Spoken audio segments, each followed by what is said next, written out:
Le président Paul Biya, qui dirige le Cameroun depuis plus de 4 décennies, a annoncé à plusieurs reprises de grands projets visant à favoriser le développement du pays.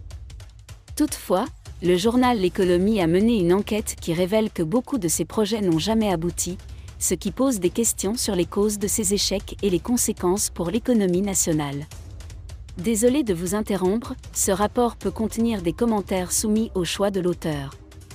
S'il vous plaît, si vous êtes nouveau sur cette chaîne, veuillez vous abonner et activer la cloche de notification. De cette façon, vous serez averti lorsque nous publierons de nouveaux rapports sur cette même chaîne. Merci. Parmi les projets abandonnés, on trouve notamment des projets dans le domaine des transports, qui avaient pour objectif de moderniser les infrastructures et de faciliter la circulation dans tout le pays.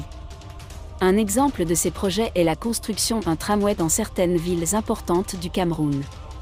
Ce projet devait non seulement améliorer les transports urbains, mais aussi réduire les problèmes d'embouteillage et de pollution. Cependant, malgré les promesses, le tramway n'a jamais été construit. Un autre projet important dans le secteur ferroviaire est la création d'une ligne de chemin de fer reliant les villes d'Etea, Kribi et Kampo. Cette ligne aurait eu un impact positif sur le transport des marchandises, notamment pour l'exploitation minière du pays, tout en stimulant l'activité industrielle.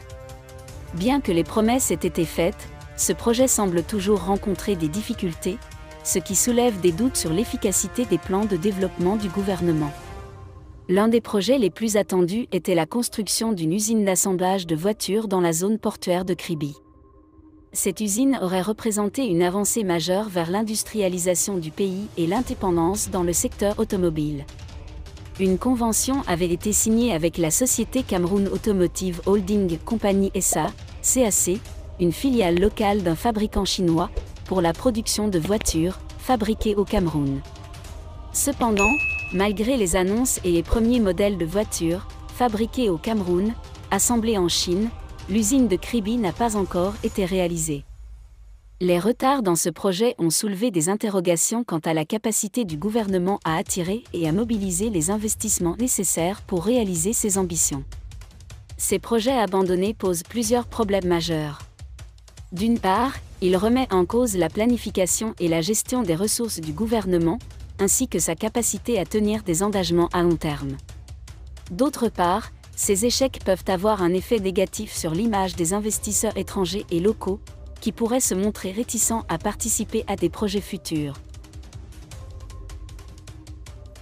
Si vous avez aimé cette vidéo, merci de liker, partager, commenter et surtout vous abonner à la chaîne. Et on se retrouve très vite pour une prochaine vidéo.